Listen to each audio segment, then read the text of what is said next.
Salam kerajaan and shalom. Sekarang kita beribadah dalam Strategic Hours New Dimension bersama gereja yang tak lazim, Unusual Church, The Desire of All Nations, USA. Kita adalah manusia roh, mempunyai jiwa dan tinggal dalam tubuh, betul? Banyak orang Kristen tahu tentang prinsip ini, tapi katakan tapi tidak banyak yang menyadarinya dan tidak tahu bagaimana kita menjaga dinamika roh kita agar menjadi kuat dan bertumbuh dewasa. Betul? Sebelum kita mulai, mari kita berdoa dulu. Bapa kami yang surga, sungguh Tuhan, di saat Strategic Hours ini, kami ingin supaya surga dan bumi satu. Segala keputusan-Mu, segala sesuatu impartasi kehidupan terjadi bagi setiap yang melihat, yang menyaksikan YouTube video ini maupun Facebook dan juga dimanapun mereka berada. Tuhan, berkati anak rohani kami dalam nama Yesus, biar ini boleh mengimpartasikan roh kehidupan. Kami lepaskan dalam nama Yesus. Haleluya, amin. Nah, saya katakan bahwa kita harus menjaga dinamika roh kita agar menjadi kuat dan bertumbuh dewasa. Bukan dengan bentuk pelayanan di gereja ataupun kegiatan manusiaan bagi-bagi. Betul? Nah, untuk tetap dinamika roh kita tetap kuat, strong, tidak lain hanya mendengar dan mendengar. Katakan, mendengar, dan mendengar. Nah, di dalam Ibrani 2 ayat 1 dikatakan bahwa karena itu harus lebih teliti kita memperhatikan apa yang telah kita dengar, supaya kita jangan hanyut di bawah arus. Oleh sebab itu, kita harus lebih teliti dan memperhatikan apa yang telah kita dengar. Makanya, katakan makanya.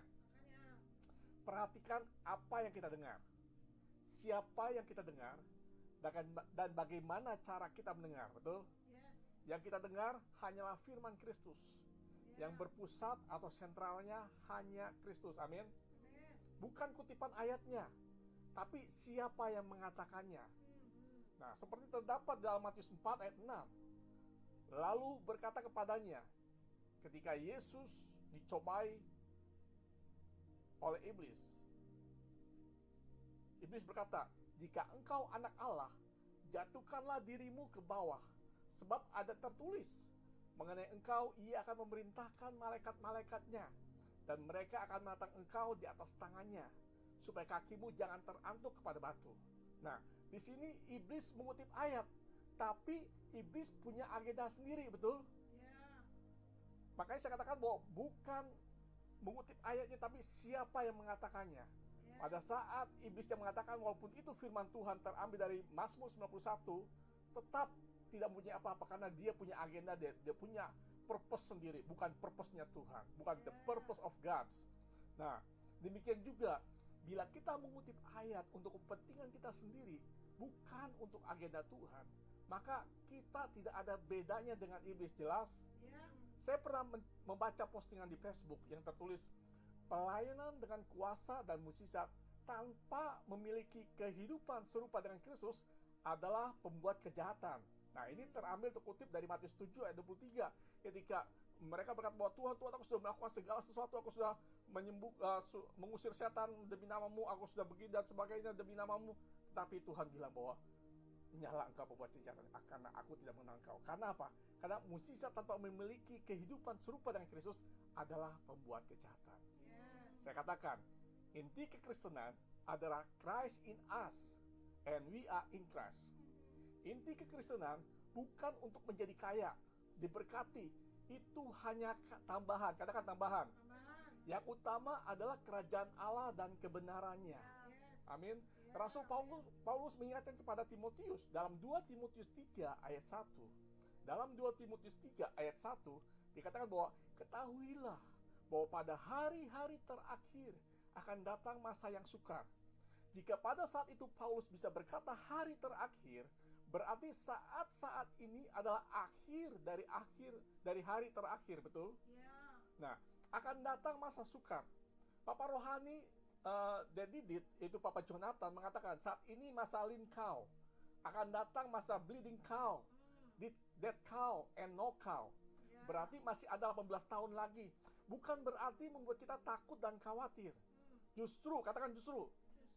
Bagi kita yang sudah disikapkan, justru ini masa double decade. Open heaven terjadi, amin. Justru di masa sulit, kesesakan, terjepit, dan keadaan yang tidak menentu seperti Daud, dia justru menguatkan kepercayaannya kepada Tuhan. Kekuatan itu dari dalam, bukan dari luar. Katakan, kekuatan itu dari dalam, bukan dari luar. Sehingga keadaan dan situasi dari luar tidak dapat mempengaruhi dinamika roh kita, betul? Kokohkan dan teguhkan hati kita. Supaya apa? Agar jangan tergelincir. Belajar memasuki alam rohani. Karena alam rohani tidak membosankan. Saya katakan bahwa alam rohani itu mendahului segala sesuatu yang akan terjadi di alam jasmani, betul? Sebab itu hati-hati dengan apa yang terjadi dari alam rohani kita semua. Pada saat kita menginginkan sesuatu, biarlah apa yang diinginkan itu sesuai dengan hak Tuhan. Sebab itu sudah terjadi di alam rohani dulu. Maka kemudian akan direalisasikan, akan dieksekusi di alam jasmani kita. Amin. Nah, gereja yang tidak masuk dalam alam rohani, itu akan membosankan. Ada gereja yang takut untuk masuk alam rohani. Karena apa? Karena takut sesat, kebablasan katanya, karena terlalu ngeroh. Nah, saya katakan itu terjadi karena tidak terkonek dengan Bapa rohani yang membawa kebenaran. Saya katakan alam rohani itu nyata. Tidak di awang-awang atau melayang atau tidak menginjak bumi. Karena segala sesuatu di alam nyata atau natural sebenarnya sudah terjadi dahulu di alam roh. Sebab itu jangan biarkan iblis mengintervensi rencana Allah yang sudah disiapkan untuk masa depan kita. Amin. Nah, di dalam 2 Petrus 1 ayat 3-4 dikatakan, karena kuasa ilahinya telah menganugerahkan kepada kita segala sesuatu yang berguna untuk hidup yang saleh oleh pengenalan kita akan Dia yang telah memanggil kita oleh kuasanya yang mulia dan ajaib. Dikatakan bahwa kuasa ilahinya telah menganugerahkan kepada kita segala sesuatu yang berguna untuk hidup yang saleh. Jadi Tuhan sudah mempersiapkan segala sesuatu untuk kita bisa hidup saleh, untuk hidup benar oleh pengenalan Tuhan, bukan hasil usaha kita. Amin. Nah, dikatakan dalam ayat 4-nya, dengan jalan itu Ia telah menganugerahkan kepada kita janji-janji yang berharga. Katakan wow. Dan yang sangat besar, supaya olehnya kamu kamu boleh mengambil bagian dalam kodrat ilahi dan luput dari hawa nafsu duniawi yang membinasakan dunia. Wow, menganugerahkan kepada kita janji-janji yang berharga dan sangat besar. Coba mungkin Marcel bisa baca dalam NASB-nya 2 Peter 1:4. 2 Peter 1:4 NASB 2020.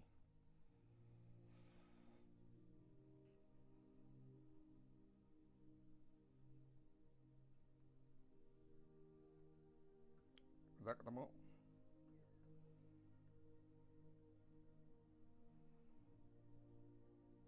Through these, Yeah. He has granted to us His precious and magnificent promises, so that by them you may become partakers Wow. of the divine nature, having escaped the corruption that is in the world on account of lust. Through this, He has granted to us His precious and magnificent promises. Tuhan sudah menggranted, Tuhan sudah granted? Menggranted berarti sudah menyetujui kepada kita tentang janji-janjinya, anugerah yang besar itu. Divine nature, having escaped the corruption that is in the world on account of lust. Dunia ini semakin keropos, betul? Lust, keropos. Oleh karena itu alami, rohani harus nyata dan semakin meningkat. Nah, untuk menjadi kaya itu tidak perlu menjadi Kristen, betul? Karena di luar kekristenan atau di luar aliansi ini pun banyak yang kaya, betul? Tuhan mengasihi semua orang, tapi tidak semua orang menerima favor dari Tuhan. Karena favor itu beda dengan love. Beda dengan Yohanes 3 ayat 16 bahwa karena begitu besar kasih Allah akan dunia ini sehingga ia mengasihi semua orang supaya barang siapa yang percaya pada tidak binasa. Itu adalah bentuk kasih. Tetapi favor Tuhan itu tidak untuk semua orang. Karena hanya orang yang diperkenan Tuhan saja yang menerima favor dari Tuhan. Orang yang mempunyai harta dan kekayaan belum tentu berkenan kepada Tuhan. Dan juga belum tentu dikatakan bahwa dia diberkati. Amin. Tapi bila Tuhan berkenan akan hidup kita, maka semuanya akan ditambahkan. Katakan tambahkan. Nah, seperti halnya Esther, itu mendapat perkenanan Tuhan. Demikian juga dengan Daud. Tuhan tidak pernah mencabut perkenanannya karena Daud gentle mengakui dosanya dan bertobat dari kesalahannya. Tidak masalah apa kesalahan yang telah kita perbuat. Betul? Asal kita bertobat dan berubah, maka Tuhan akan berkenan. Tuhan akan berbalik. Dikatakan dalam Yesaya 59, yang menjadi pemisah antara engkau dan aku adalah karena dosamu. Tetapi di dalam 1 Yohanes 1 dikatakan bahwa jika kita mengaku dengan bahwa Tuhan itu adalah Allah yang setia dan adil, Dia akan mengampuni dosa kita. Jika kita tidak berubah, bukan di luar kita masalahnya, tapi diri kita sendiri. Diri kita lah yang harus mau berubah dan memberi diri untuk diubah. Jangan putus asa jika keadaan belum berubah. Walaupun keadaan sepertinya tidak ada harapan. Karena itu artinya sedang mengerjakan masa depan kita. Amin. Nah, saya beri judul sharing saya pada saat ini tentang keep strong, tetap kuat. Nah, tetap kuat di masa apa? Di masa kesesakan. Yang pertama, bagaimana supaya kita tetap kuat di masa kesesakan, di masa kita kesulitan, di mana kita terjepit dan sebagainya. Yang pertama adalah harus menjaga manusia batinnya kita kuat. Terkonek dengan Tuhan. Jangan lihat kanan kiri. Sehingga apa? Itu bisa membuat kita lemah. Nah, sibuk terus dengan Tuhan. Karena pada saat kita sibuk dengan Tuhan, maka kita akan mengabaikan, kita akan tidak terpengaruh, kita tidak akan terpisahkan oleh hal-hal lainnya lagi. Nah, sebab itu jangan tawar hati. Di dalam Amsal 24 ayat 10, Amsal 24 ayat 10 dikatakan, jika engkau tawar hati pada masa kesesakan, kecillah kekuatanmu. Jika engkau tawar hati pada masa kesesakan, kecillah kekuatanmu. Pada saat kita mengalami kesesakan, pada saat kita masa-masa sesak, pada masa-masa sulit, ingat, jangan tawar hati. Sebab pada saat kita tawar hati, maka kecillah kekuatanmu. Sebab itu jaga kekuatan kita. Jangan tawar hati dengan keadaan apa kata orang, dengan situasi sekeliling kita. Karena orang di luar aliansi mungkin lebih maju, sehingga membuat kita menjadi tawar hati. Saya katakan, karena kita perlu berdiri sebagai pahlawan yang tidak tawar hati. Jangan berkompromi dengan situasi. Mungkin Mas bisa bantu baca dalam Proverbs 24:10. Dalam Amsal 24 ayat 10 tadi, NASB versionnya. Sama, ya. Proverbs 24:10. NASB 2020, ya. If you show yourself lacking courage on the day of distress, your strength is meager. Yeah. If you show yourself lacking courage on the day of distress, your strength is meager. Pada saat kita lacking courage, kurang pengharapan, kurang penguatan di hari kita stres, maka kekuatan kita semakin mengecil. Meager itu semakin mengecil, menciut. Amin. Sebab itu kita harus tetap kuat, tetap kokoh. Nah, dalam 2 Korintus 4 ayat 16 juga dikatakan, sebab itu kami tidak tawar hati, tetapi meskipun manusia lahiriah kami semakin merosot, namun manusia batinnya kami dibaharui dari sehari ke sehari. Saya katakan sekali lagi, jangan tawar hati. Meskipun manusia lahiriah kami semakin merosot, namun manusia batinnya kami dibaharui dari sehari ke sehari. Jadi kita hidup dari manusia lahiriah atau manusia batiniah. Kalau kita memilih manusia lahiriah, dikatakan firman Tuhan, keadaan kita semakin lama semakin merosot. Tetapi jika kita hidup manusia batiniah kita, fokus pada manusia batiniah kita, maka kita dibaharui dari sehari ke sehari, dari strength to strength. Nah, di dalam 2 Korintus 4:18 juga dikatakan bahwa sebab kami tidak memperhatikan yang kelihatan, melainkan yang tak kelihatan. Karena yang kelihatan adalah sementara, sedangkan yang tak kelihatan adalah kekal. Jika fokus kita akan manusia lahiriah dan kebutuhan lahiriah saja, maka kita akan semakin lemah dan semakin khawatir, betul? Tapi bila kita memperhatikan manusia roh kita, maka kita akan dibaharui dari sehari ke sehari. Amin. Nah, di dalam Efesus 3 ayat 16, mungkin Mas nanti bisa baca juga dalam NASB-nya. Efesus 3 ayat 16 dikatakan, aku berdoa supaya ia menurut kekayaan kemuliaannya menguatkan dan meneguhkan kamu oleh rohnya di dalam batinmu. Dalam NASB-nya Efesus 3 ayat 16, Ephesians 3:16. That he would grant you according to the riches of his glory, to be strengthened with the power through his spirit in the inner self. Wow. He would grant you according to the riches of his glory. Bukan karena perbuatan baik kita, bukan karena perbuatan kita, tapi according to the riches of his glory. To be strengthened with power through his spirit in the inner self. Jadi kekuatan itu dimulai melalui Roh Kudus dari dalam dahulu. Amin. Nah, manusia batinnya kita tetap terjaga dan kokoh. Daud menguatkan hatinya di masa kesesakan. Kita bisa baca dalam 1 Samuel 30 ayat 6. 1 Samuel 30 ayat yang ke-6. Mam bisa tampilkan mungkin. 1 Samuel 30 ayat 6.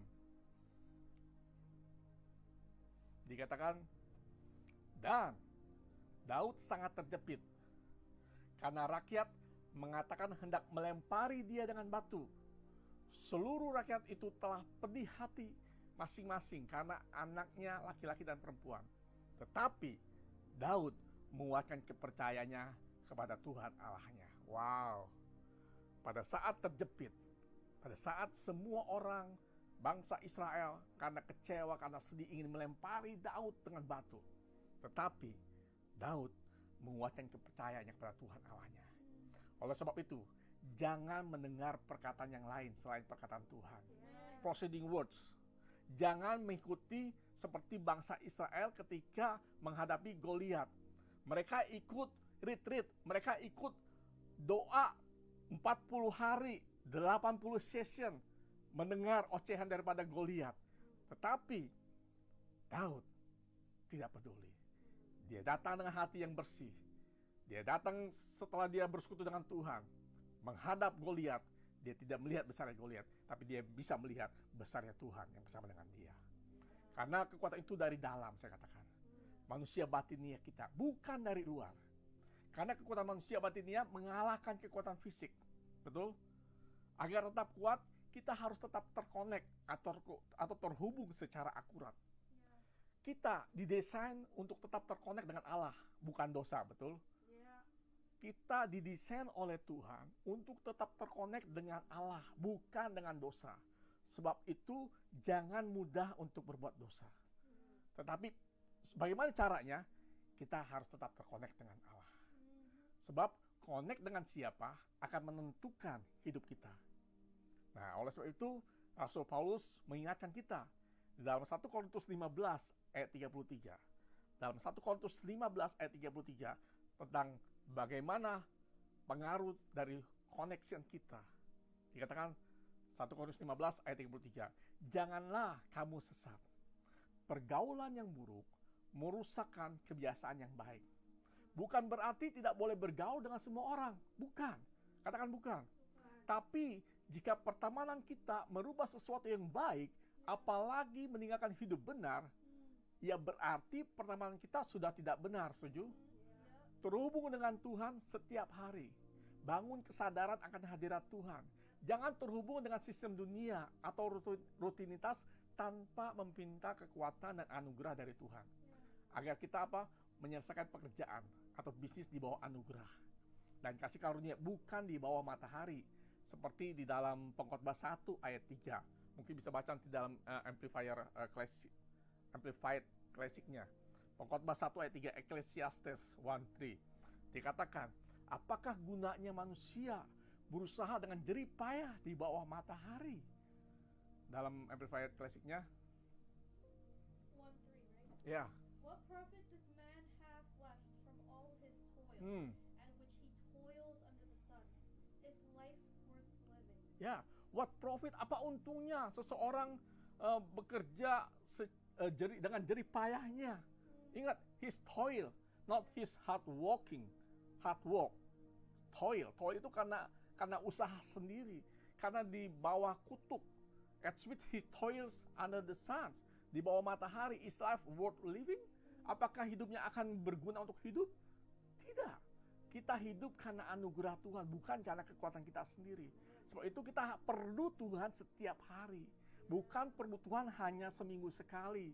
Bukan lagi, apalagi di masa pandemi kita sudah terisolasi, tidak boleh beribadah ke tempat, dibatasi tempatnya, sehingga kita di rumah. Hadirkan Tuhan dimanapun kita berada. Di saat kita berada, mungkin kita sedang bekerja dalam perjalanan, terus koneksi dengan Tuhan, terus dengar firman Tuhan. Jangan lepas, sebab disinilah kekuatan kita. Pada saat kita mendengar Tuhan, mendengar firman Tuhan, maka dikuatkan. Amin. Nah, yang kedua, harus memiliki hikmat dari Tuhan. Apa? Hikmat dari Tuhan. Di dalam Yakobus 1 ayat 2-6. Yakobus 1 ayat 2-6 dikatakan, saudara-saudaraku, anggaplah sebagai suatu kebahagiaan apabila kamu jatuh ke dalam berbagai-bagai percobaan. Sebab kamu tahu bahwa ujian terhadap imanmu itu menghasilkan ketekunan.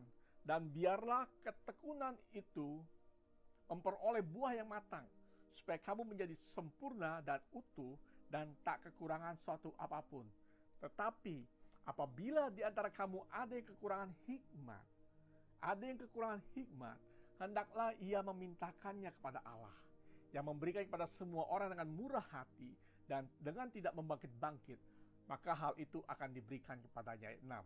Hendaklah ia memintanya dalam iman dan sama sekali jangan bimbang, sebab orang yang bimbang sama dengan gelombang laut yang diombang-ambingkan kian kemari oleh angin. Nah, the wisdom of God, jangan sampai kita kehilangan atau kekurangan hikmat dari Tuhan. Kalau kita kekurangan, katakan mintalah hikmat dari Tuhan. Sebab seperti Salomo, pada saat dia ingin memutuskan suatu perkara tentang anak siapa ini, tentang siapa ibunya, mungkin bagi kita yang sudah membaca tentang cerita itu akan sangat mudah saat ini memutuskan, oh tinggal belah saja, tetapi pada saat itu sulit. Nah, demikian juga dalam keadaan kita saat ini. Pada saat kita menghadapi masalah, pada saat kita menghadapi kesulitan, pada saat kita mengalami satu harus diputuskan sesuatu, itu adalah masa-masa sulit bagi kita untuk memutuskan. Sebab apa yang kita putuskan, itu akan menentukan jalan hidup kita. Amin. Sebab itu kita perlu hikmat dari Tuhan. Sehingga apa? Sehingga kita bisa lolos dari jerat musuh. Supaya jangan terkecoh akan tipu muslihat iblis. Maka kita perlu minta spirit of wisdom, spirit of understanding, and spirit of knowledge. Saya mengatakan demikian bukan berarti saya sudah memiliki semuanya dan saya sudah ahli dalam semuanya. Kita semua masih dalam proses dan kita semua masih terus dalam belajar untuk kita memiliki spirit of wisdom, spirit of understanding, and spirit of knowledge. Sebab itu jangan menjalani kehidupan di masa sulit tanpa hikmat. Hikmat berasal dari Tuhan, bukan dari buku, bukan dari pengetahuan, bukan dari YouTube dan sembarangan orang, bukan, tetapi dari orangnya Tuhan. Dari Bapa rohani kita yang sudah Tuhan percayakan, yang sudah Tuhan pilih buat kita. Amin. Nah, orang yang punya hikmat akan menentukan celah-celah opportunity untuk bisa melewati masa sulit. Amin. Nah, di dalam Wahyu 13-18 juga diingatkan. Dikatakan demikian, Wahyu 13-18. Mungkin nanti baca dalam TPT versionnya. Yang penting di sini ialah hikmat. Barang siapa yang bijaksana, baiklah ia menghitung bilangan binatang itu, karena bilangan itu adalah bilangan seorang manusia dan bilangannya ialah 666. Dikatakan yang penting di sini ialah hikmat, bukan antikrisnya, bukan bilangan 666-nya, tapi apa? Hikmatnya. Supaya apa? Supaya kita bijaksana, sehingga kita bisa mengerti gerak-geriknya. Karena sebenarnya nasib daripada si antikris kita sudah tahu. Yeah. Itu apa? Dia sudah waktunya dihukum. Dia sudah ada di bawah kaki kita Amen. sebagai gerejanya. Amin. Dalam Revelation 13:18-nya TPT-nya, Marcel, tolong.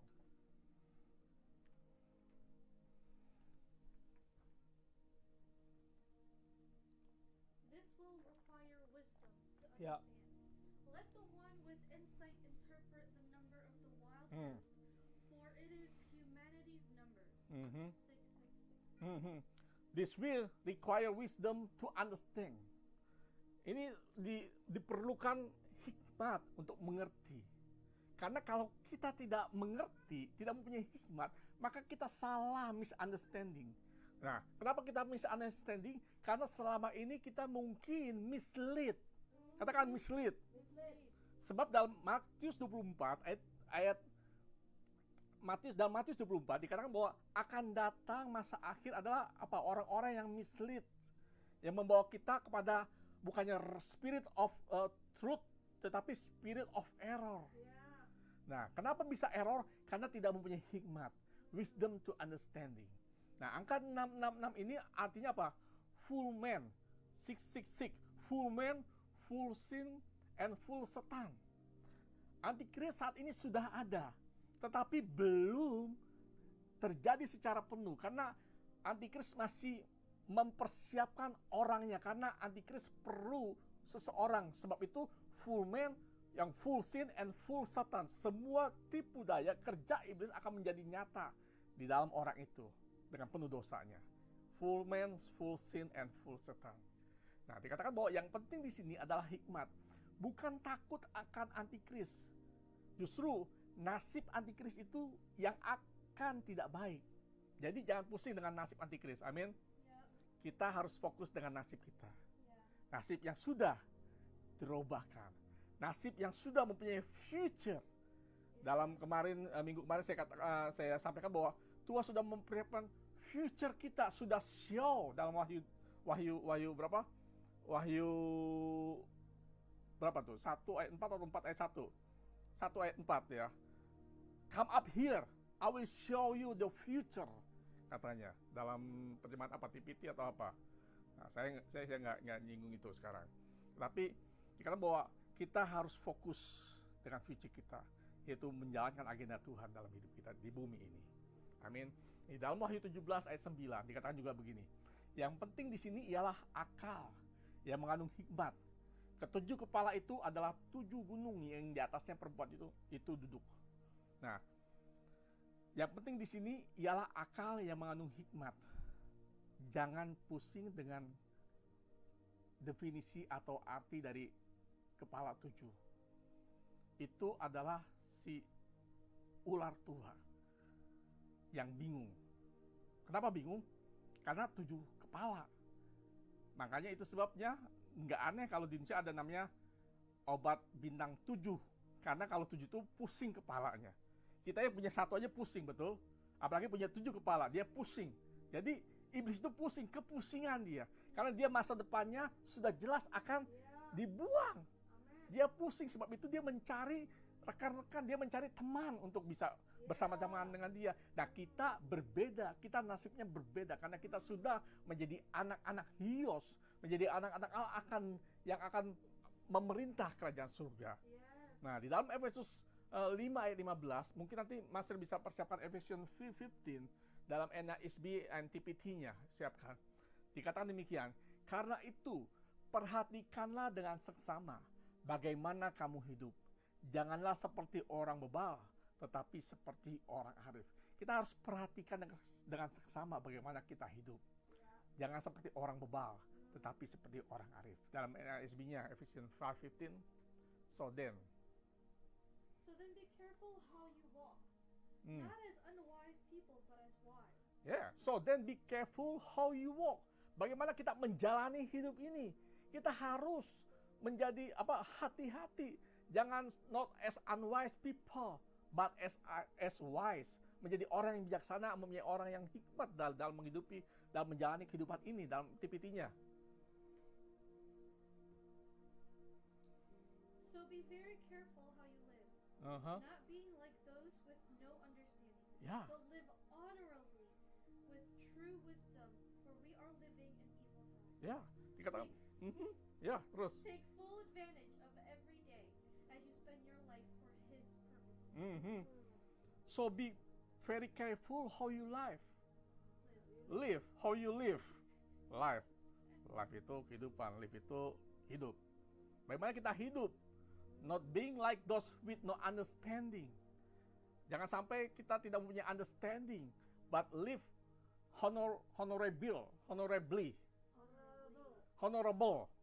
honorable with true wisdom.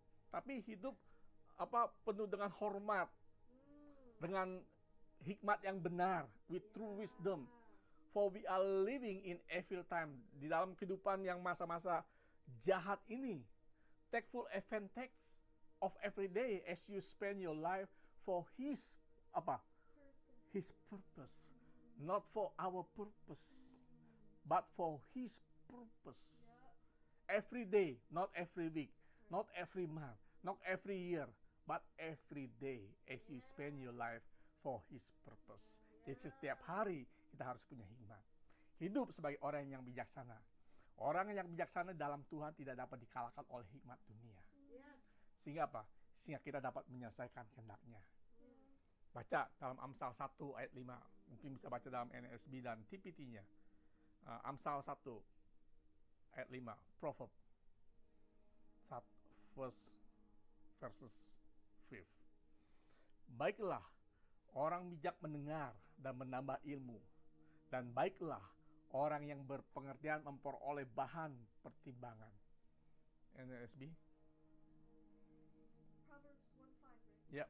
A wise person will hear and increase in learning, and a person of understanding will acquire wise counsel. A wise person will hear and increase in learning, and a person of understanding will acquire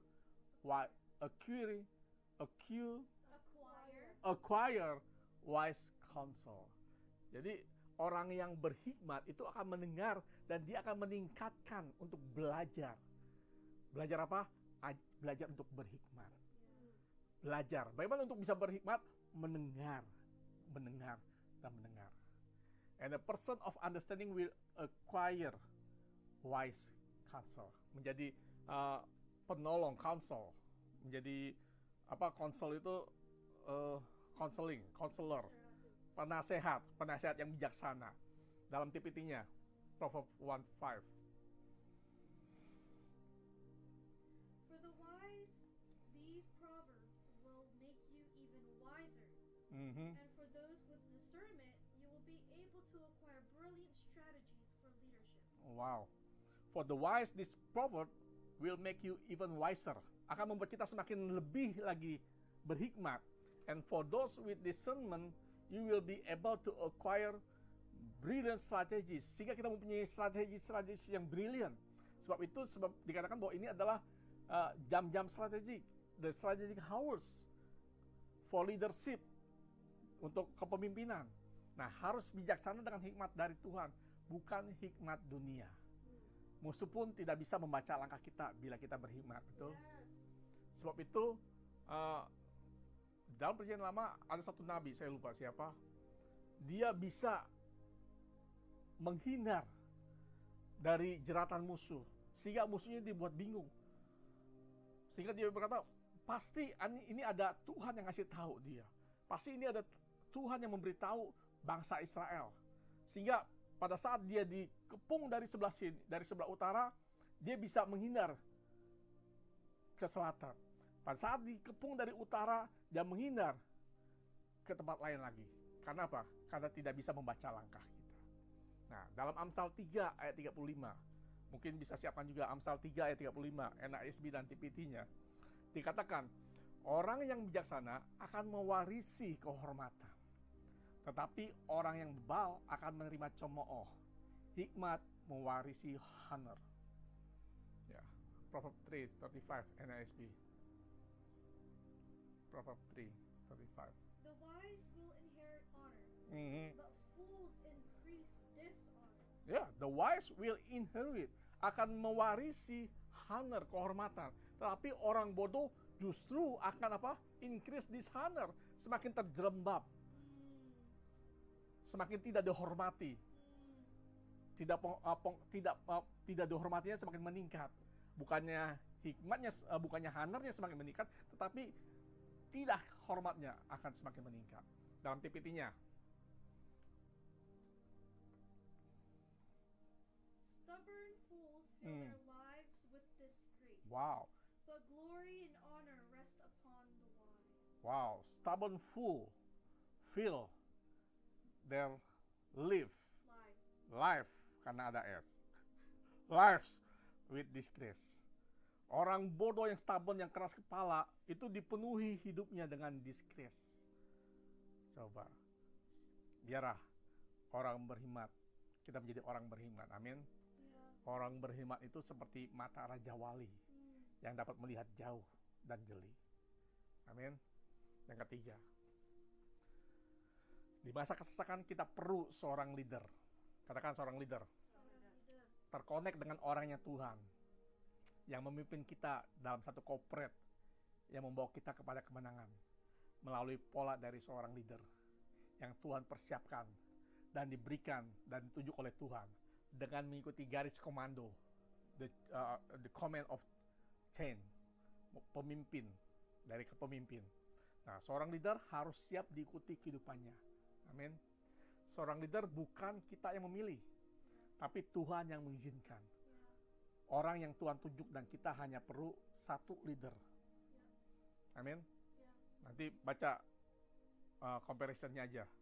Lihat dalam 1 Korintus 4 ayat 15. Dalam NLT, TPT, NIV. 1 Korintus 4 ayat 15. Mungkin Mami bisa tampilkan 1 Korintus 4 ayat 15. Dikatakan, sebab sekalipun kamu mempunyai beribu-ribu pendidik dalam Kristus, kamu tidak mempunyai banyak bapa, karena akulah yang dalam Kristus Yesus telah menjadi bapakmu oleh Injil yang kuberitakan kepadamu.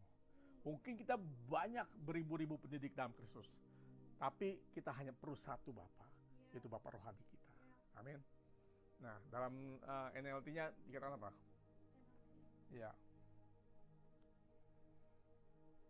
For even if you had 10,000 others to teach you about Christ, you have only one spiritual father.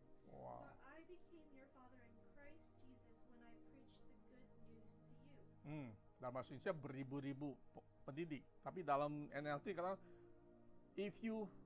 for even you had 10,000, 10.000 others to teach you, yang mengajar kita tentang Kristus, you have only one spiritual father, tapi cuma butuh satu spiritual father. For I become your father in Christ Jesus when I preach the good news to you. Ini dikatakan Paulus kepada jemaat di Korintus. Katakan walaupun banyak belajar tentang Kristus, tapi mereka butuh satu spiritual father, bapa rohani. Itu apa ya? Yang menjadi apa? Your father in Christ Jesus when I preach the good news to you. Dalam PPT-nya. For although you could have countless babysitters in Christ telling you what you are doing wrong, you don't have many fathers who correct you in love. But I'm a true father to you, for I became your father when I gave you the gospel and brought you into union with Jesus, the anointed one. Wow, dikatakan bahwa for although you could have countless baby sister, banyak tidak terhitung baby sister. Kenapa disebut baby sister? Hanya mengurusi seorang bayi. Karena kerohanian kita masih bayi, terus kita tetap diam menjadi bayi, menjadi Kristen bayi yang harus diurus, yang harus diurus, diopeni. Sehingga dia hanya perlu seorang baby sister. Sehingga dibilang cuma apa? Hanya memberitahu tentang what you doing wrong. You don't have many fathers who correct you. Kenapa kita perlu seorang bapak? Karena seorang bapak itu akan mengkorek kita, akan memperbaiki kita di dalam kasih. Dengan bapak rohani akan memperbaiki, bukan berarti menggantikan kedudukannya Tuhan. Katakan, bukan mengganti kedudukannya Tuhan. Tetapi dengan bapak rohani, dengan bantuan daripada Roh Kudus, dengan firman Tuhan, itu akan mengkorek kita, akan memperbaiki kita sehingga kita menjadi anak panah di tangan pahlawan, betul?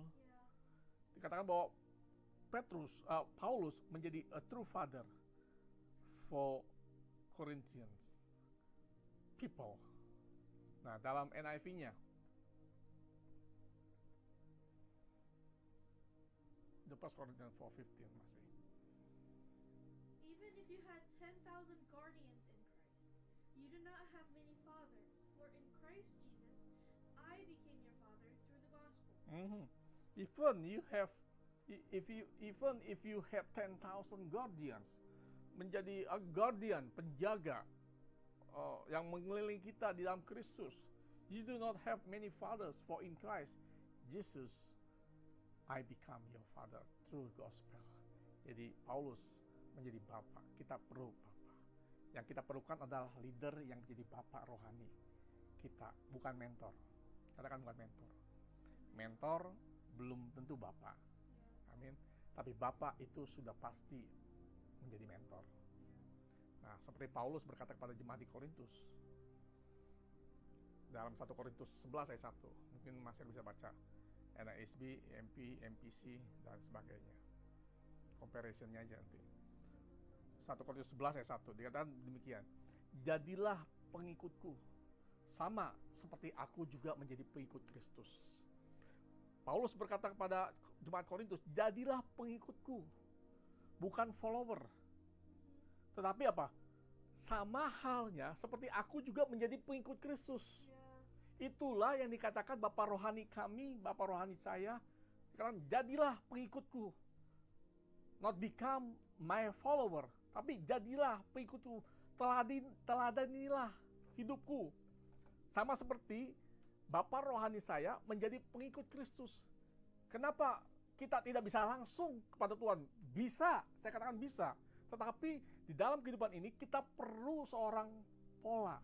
Kita perlu seorang contoh. Kita perlu seorang model. Kita sudah banyak hidup maunya sendiri, tidak mempunyai pola. Sebab itu dalam aliansi ini kita hidup sesuai dengan pola. Seperti halnya Paulus. Dia mengikuti pola Kristus. Sama seperti halnya Timotius. Dia mengikuti polanya Paulus. Sama seperti Yesus Kristus mengikuti pola Bapaknya di surga. Amin. Demikian juga kita, demikian juga saya, itu mengikuti pola daripada Bapak rohani saya. Dan juga langsung bisa kepada Kristus juga. Sebagai contoh daripada Kristus, Bapak rohani itu. Demikian juga anak-anak rohani kami. Saya harus menjadi pola, saya harus menjadi teladan bagi anak-anak rohani kami. Anak-anak rohani jasmani maupun anak-anak rohani sekaligus. Nah, bisa baca The 1 Corinthians 11:1 NASB. 1 Korintus 11 ayat 1 bahasa Indonesia, Mami tampilkan bisa. Enggak, ya. Be imitators of me, just as I also am of Christ. Be imitator of me, just as I also am of Christ. Jadi imitator, imitasi, copy, tirulah saya, kata Paulus. Just as also am of Christ. Seperti halnya dia juga mengikuti imitate to Christ. Dalam amplified-nya, Mami, dalam The 1 Corinthians 11:1 amplified. Pattern yourselves after me. Follow my example. Wow. As I imitate and follow Christ the Messiah. Pattern apa? Pattern yourself. After me. Nah, dalam amplified-nya aja.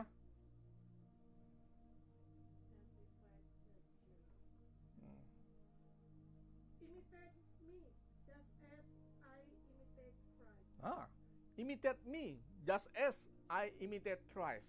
Jadi kita meniru, tirulah saya, sama seperti yang saya meniru Kristus. Dalam amplified kelas ini tadi itu ya, pattern yourself after me, follow my example. As I imitate and follow Christ the Messiah. TPT-nya.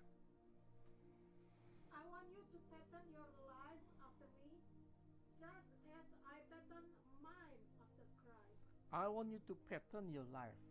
Bentuk pola dalam kehidupan kita. seperti kehidupan pola hidup saya, kata Paulus. Just as I pattern mine, seperti halnya saya mempolakan hidup saya kepada Kristus. Berarti Paulus yang mengenal Kristus dahulu, betul? Sehingga Paulus mengajak anak rohaninya untuk mengikutinya. Nah, inilah yang disebut pola. Mengikuti pola kehidupan Bapak rohani seperti Bapak rohani telah lebih dahulu mengimitasi Kristus dalam kehidupannya. Jangan melangkah keluar dari ketentuan yang Tuhan sudah tetapkan. Orang yang tidak pernah mau dipimpin tidak akan pernah bisa memimpin, betul? Nah, connect dengan gembala yang berkenan di hati Tuhan. Dalam Yeremia 3 ayat 15. Di dalam Yeremia 3 ayat 15, mungkin bisa tampilkan, Mam. Yeremia 3 ayat 15.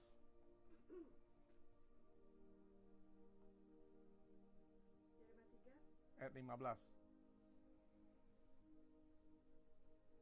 Di itunya, isi maksudnya.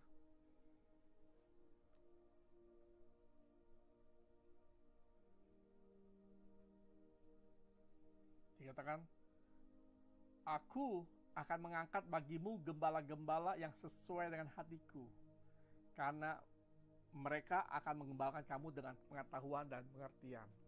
Nah, Tuhan akan mengangkat bagi kita gembala-gembala yang sesuai dengan hatinya Tuhan, bukan gembala-gembala yang sembarangan. Karena apa?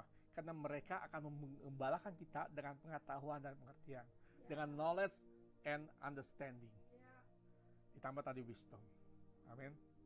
Bukan ngecap, bukan macam kayak gitu.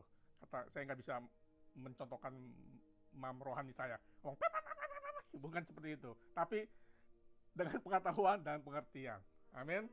Nah, yang keempat, di masa kesesakan ini jangan pernah meninggalkan rumah Tuhan, terhubung dengan rumah Tuhan. Saya katakan, tidak semua rumah ibadah adalah gereja atau rumah Tuhan. Karena rumah Tuhan adalah house of representative, di mana kebenaran diberitakan, serta keputusan dan agenda Bapa dieksekusi. Nah, Yesus 2 kali mencucikan bait Allah. Yaitu yang pertama dalam Lukas 19 ayat 46. Lukas 19 ayat 46. Dikatakan, katanya kepada mereka, ada tertulis, rumahku adalah rumah doa, tetapi kamu menjadikannya sarang penyamun. Nah, justru di rumah ibadah, kejahatan dan dosa terasa nyaman sebagai sarangnya. Banyak rumah ibadah menjadi sarang penyamun, menjadi tempatnya kejahatan. Dosa terasa nyaman. Pergi dengan istri kedua, dengan gendaannya, bisa berbahasa roh, angkat tangan, nangis-nangis dengan rasa nyaman. Tidak merasa ada beban atau salah berbuat sesuatu. Gereja menjadi tempat atau kedok untuk terus hidup dalam dosa. Atau ada juga pendeta, dalam kata kutip, dia akan diam akan dosa. Asal apa? Asal dikasih uang. Asal apa? Asal ditraktir. Asal apa? Asal dikasih hadiah. Atau istilahnya untuk tutup mulut. Agar apa? Agar tidak diungkit soal dosanya, betul? Nah, saya katakan di dalam aliansi ini, kita mempunyai standar, yaitu clean, clear, and pure. Salah, ya dikatakan ya, tidak katakan tidak. Amin. Nah, itu tadi pertama tentang apa? Berubah rumah ibadah menjadi sarang penyamun. Nah, yang kedua, bukan yang kedua, yang lain lagi, di dalam Yohanes 2 ayat 16, Yohanes 2 ayat 16, berbunyi demikian. Kepada pedagang-pedagang merpati, ia berkata, ambil semuanya ini dari sini. Jangan kamu membuat rumah Bapakku menjadi tempat berjualan. Nah, gereja menjadi tempat berjualan. Artinya apa? Gereja menjadi tempat mencari keuntungan. Ingat, sesuatu menarik sesuatu. Sesuatu menarik sesuatu. Orang yang suka bohong akan tertarik dengan orang-orang yang suka bohong. Orang yang suka sesuatu pasti tertarik dengan sesuatu. Makanya kadang bahwa sesuatu menarik sesuatu. Nah, biarlah rumah Allah menjadi tempat kediaman Allah dan kesukaan bagi kita. Nah, seperti di dalam Bani Korah menulis di dalam Mazmur 84 ayat 11. Mazmur 84 ayat 11 dikatakan bahwa Sebab lebih baik 1 hari di pelataranmu daripada 1000 hari di tempat lain. Lebih baik berdiri di ambang pintu rumah Allahku daripada diam di kemah-kemah orang fasik. Karena janji akan rumah Tuhan akan menjulang tinggi. Nah, sebab itu dalam Ibrani 10 ayat 25 juga dikatakan bahwa janganlah kita menjauhkan diri dari pertemuan-pertemuan ibadah kita seperti dibiasakan oleh beberapa orang. Ternyata ada kebiasaan beberapa orang mereka menjauhkan diri dari pertemuan-pertemuan ibadah. Dikatakan bahwa tetapi marilah kita saling menasihati dan semakin giat melakukannya menjelang hari Tuhan yang mendekat. Hari Tuhan sudah mendekat. Kita harus giat untuk cinta akan rumah Tuhan. Yang dimaksud di sini bukan ibadah dalam pengertian umum yang biasa, tapi pertemuan sebagai assembly. Katakan assembly. Sebagai eklesia, sebagai assembly parlemen assembly. Nah, jangan sampai terputus dengan rumah Allah. Karena rumah Allah masa depan kita. Amin. Dan kekuatan kita. Di rumah Tuhan ini ada orang Tuhan yang menjadi pola dalam hal clean, clear, and pure. Setuju? Nah, yang terakhir, kelima. Dikatakan bahwa tetap menabur di masa kesesakan. Wow. Tetap menabur di masa kesesakan. Pada masa sulit, kita tetap menabur di masa kesesakan. Nah, Bapak rohani kami memberitahu bahwa menurut pakar ekonomi Robert Kiyosaki, itu meramalkan akan terjadi crash ekonomi. Sebab itu kita harus dipersiapkan bukan hal ekonomi, tapi manusia roh kita.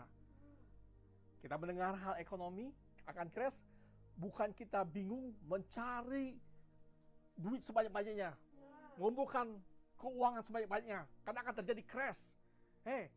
Di dalam Wahyu dikatakan bahwa walaupun kita banyak uang, kita tidak bisa memberi, tapi bukan itu masalahnya. Bukan itu fokus kita. Tapi fokus kita apa? Manusia roh kita. Sehingga kita apa? Sehingga kita akan menerima favor dari Tuhan. Kita ada masalah ekonomi, bukan fokus kepada ekonomi. Sama halnya ketika kita menghadapi masalah, jangan fokus kepada masalahnya. Tapi fokus kepada yang memberi jalan keluar kepada masalah itu Tuhan. Amin. Nah, di dalam Galatia 6 ayat 8-9, mungkin bisa baca dalam NASB-nya. Galatia 6 ayat 8-9, dikatakan demikian. Sebab barang siapa menabur dalam dagingnya, ia akan menuai kebinasaan dari dagingnya. Tetapi barang siapa menabur dalam roh, ia akan menuai hidup yang kekal dari roh itu. Janganlah kita jemu-jemu berbuat baik, karena apabila sudah datang waktunya, kita akan menuai jika kita tidak menjadi lemah. Kita menabur, jangan menabur dalam daging. Tapi karena kalau kita menabur dalam daging, kita akan menuai kebinasaan dari daging kita. Tetapi kita harus menabur dalam roh. Maka apa? Maka kita akan menuai hidup yang kekal dari roh itu. Dikatakan janganlah kita jemu berbuat baik. Apa itu berbuat baik? Menabur dalam roh. Karena apabila sudah datang waktunya, kita akan menuai. Kita akan menuai. Dan kita tidak akan menuai jika kita menjadi lemah. Tapi kita akan menuai jika kita tidak menjadi lemah. Sebab itu kita harus tetap kuat. Sehingga pada waktu datangnya penuaian, kita siap menuai. Pada saat double decade datang, pada saat kita menikmati double decade, kita tetap kuat. Sehingga kita bisa menuai berkat dari pocket of Jehovah. Amin. Nah, dalam NASB-nya, Galatia 6, 8-9. For the one who sows to his own flesh will reap destruction from the flesh. But the one who sows to the Spirit will reap eternal life from the Spirit. Let's not become discouraged in doing good, for in due time we will reap if we do not become weary. For the one who sows to his own flesh will reap destruction from the flesh, NASB-nya. But the one who sows to the Spirit will reap eternal life from the Spirit. Let's not become discouraged in doing good, for in due time we will reap if we don't become weary. Kita akan menuai jika kita menabur. Amin. Apa yang kita tabur, itulah yang kita tuai. Menabur dalam daging akan menuai kebinasaan. Menabur dalam roh akan menuai hidup kekal. Tapi kita tidak akan menuai jika kita lemah. Amin. Dalam Kejadian 26 ayat 12 sampai 13. Kejadian 26 ayat 12 sampai 13. Ini adalah satu dulu sebelum saya terkoneksi dengan aliansi ini. Ketika saya masih error, ini adalah ayat yang selalu menjadi kesayangan bagi hamba Tuhan, bagi gembala-gembala, yaitu tentang permulaan awal atau awal tahun, tentang buah sulung. Dikatakan dalam Kejadian 26 ayat 12 13. Yang 12 ini dikatakan bahwa maka menaburlah Ishak di tanah itu, dan dalam tahun itu juga ia mendapat hasil 100 kali lipat sebab ia diberkati Tuhan. Wow. Bahkan di ayat-ayat sebelumnya, pada saat itu adalah apa? Masa kesulitan, masa kekeringan. Bukan saja terjadi, tapi sudah terjadi beberapa kali. Tetapi, maka menaburlah Ishak di tanah itu. Dan dalam tahun itu juga ia mendapat hasil 100 kali lipat. Sebab ia diberkati Tuhan. Ingat, sebab ia diberkati Tuhan. Ayat 13-nya. Dan orang itu menjadi apa? Menjadi kaya. Bahkan kian lama kian kaya, sehingga ia menjadi sangat kaya. Wah, ketika orang mendengar ayat yang 13 itu semua bilang yes, yes, yes, yes, yes. Kenapa? Menjadi kaya, kian lama kian kaya, sehingga menjadi sangat kaya. Semua orang pasti menyukai hal ini. Tetapi dia lupa tentang ayat 12-nya. Maka apa? Menaburlah Ishak di tanah itu. Dan dia bisa mendapatkan hasil 100 kali lipat. Kenapa? Karena ia diberkati Tuhan. Saya katakan, di masa kesesakan, jangan coba pergi mencari pertolongan ke Mesir. Jangan mencoba mencari pertolongan di luar Tuhan. Akhir-akhir ini di Amerika dihebohkan dengan berita tentang apa, saham bodong ya. Saham bodong ya, betul ya. Menaruh saham.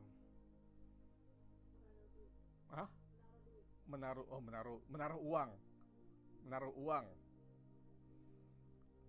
terus investasi istilahnya, terus akan menghasilkan berapa? 30% ya, 30%, 40%, bahkan sebelumnya saya lihat sampai 60% ya, sampai 60%. Saya sempat bingung, sebagai ex-pengusaha, sebagai bisnismen bingung, ini uang dipakai, diputerin untuk apa, bisa menghasilkan sampai segitu sangat besar, gitu.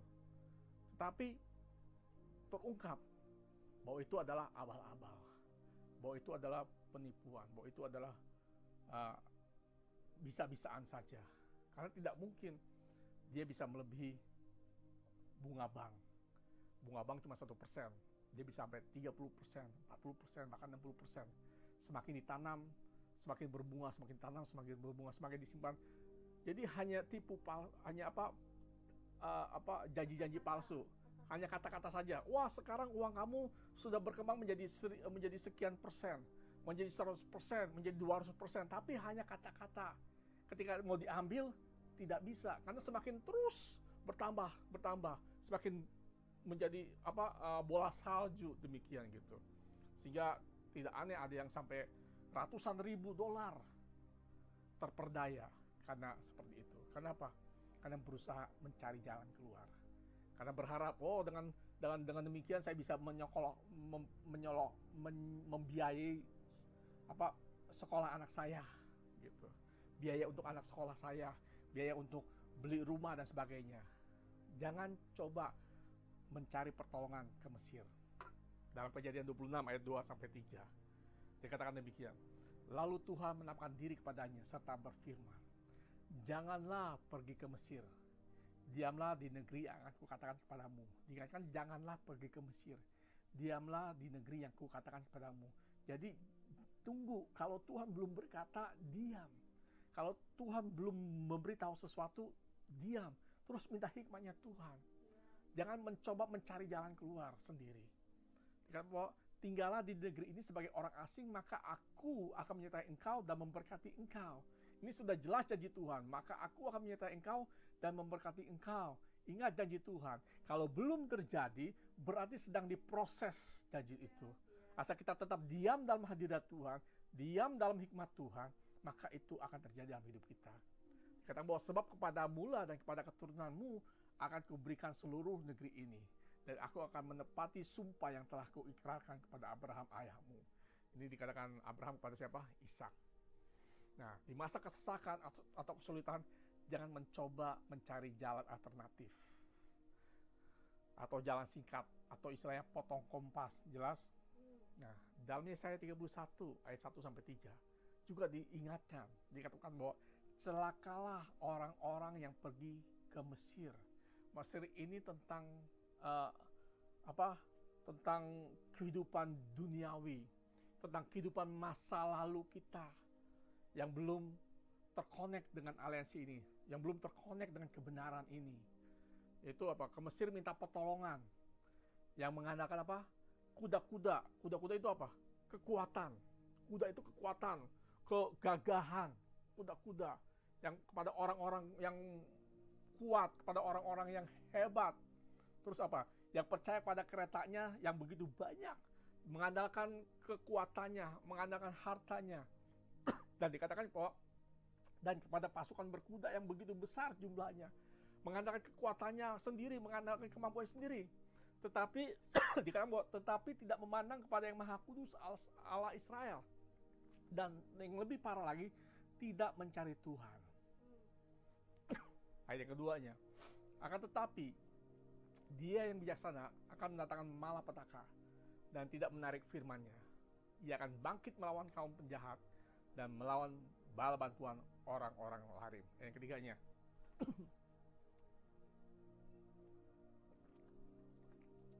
ayat ketiganya dibilang demikian. Sebab orang Mesir adalah manusia, bukan Allah. Dan kuda-kuda mereka adalah makhluk yang lemah, bukan roh yang berkuasa. Nah, apabila Tuhan mengacungkan tangannya, tergelincirlah yang membantu, dan jatuhlah yang dibantu. Dan mereka sekaliannya habis binasa bersama-sama. Amin.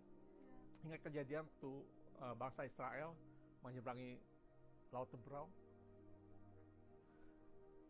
Itu hanya simple. Rodanya dibuat slide, dibuat miring sehingga menjadi kacau. Bagi Tuhan itu sangat simple sekali. Kalau Tuhan sudah mengacungkan tangannya, maka tergelincirlah yang membantu dan jatuhlah yang dibantu. Dua-duanya jatuh. Yang membantu dan yang dibantu juga jatuh. Dan dikatakan bahwa mereka sekalinya habis, bukannya binasa saja, tapi habis. Katakan habis. Habis, binasa bersama-sama. Wow. Kita bisa menabur karena Tuhan yang memberi. Amin.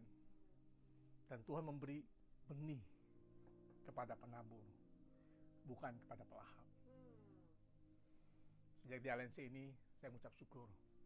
Saya diajar tentang bagaimana honor, bagaimana hormat, bagaimana belajar untuk menjadi penabur. Penabur bukan pelahap.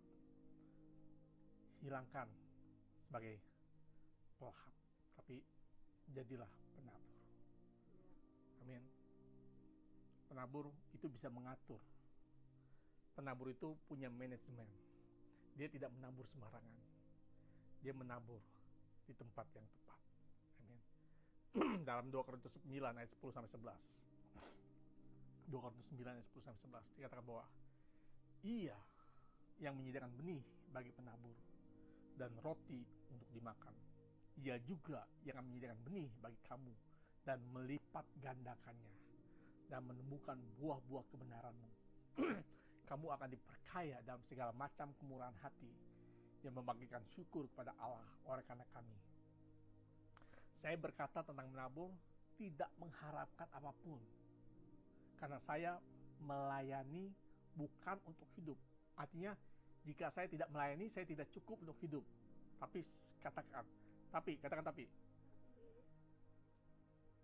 hidup itu untuk melayani. Katakan, hidup itu untuk melayani. Bukan melayani untuk hidup. Amin. Nah, seperti halnya pola yang diajarkan oleh Bapak rohani saya. Soal clean, clear, and pure. Karena pencukupan saya bukan dari manusia, tapi dari pocket of Jehovah. Amin. Bukan pengejaran akan mamon, tapi melakukan kehendak Tuhan. Dalam memberi bukan jumlah, tapi dari ketulusan dan kerelaan. Atau jika dalam istilah matematika bukan jumlah nominal, tapi apa? Persentase. Contohnya dalam Markus 12 ayat 41 sampai 44, mungkin sudah tahu semua, terutama dalam ayat 44. Tentang perumpamaan tentang seorang janda miskin. Dia memberi hanya sepeser, 2 peser uangnya. Tapi ada satu orang kaya memberi dengan mungkin berlimpah. Mungkin memberi dengan dikasih lihat ke orang, lihat nih saya memberi, gitu dan sebagainya. Mungkin itu cuma saya dramatisir aja, ya. Tidak ada di Alkitab yang dia melambaikan uangnya gitu, tidak ada. Itu sama ilustrasi saja. Nah, dalam ayat 44 dikatakan bahwa sebab mereka semua memberi dari kelimpahannya, tetapi janda ini memberi dari kekurangannya. Semua yang ada padanya, yaitu seluruh nafkahnya. Jangan mencoba mengajari Tuhan pakai sepoa. Tahu sepoa? Sempoa. Bukan semplak. Bukan, sepoa. Sempoa. Hitung-hitungan yang pakai ketek-ketek kayu. Hah?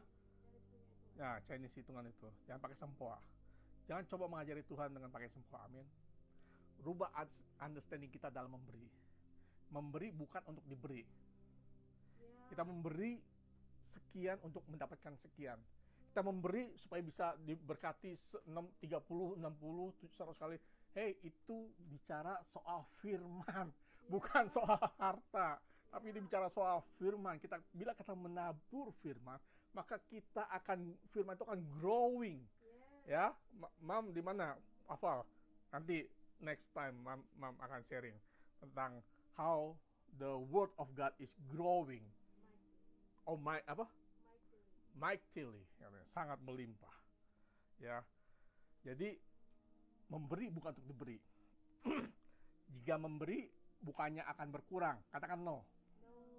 Katakan itu tidak betul. Kalau kita memberi itu semakin berkurang, itu salah.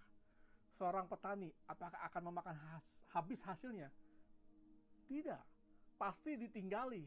Untuk apa? Untuk ditanam kembali, bukan? Apakah akan berkurang? No. Justru akan menghasilkan berlipat kali ganda. Bukan bertambah lagi, tapi berlipat kali ganda. Ingat, saya berkata demikian bukan untuk mencari keuntungan atau benefit buat saya.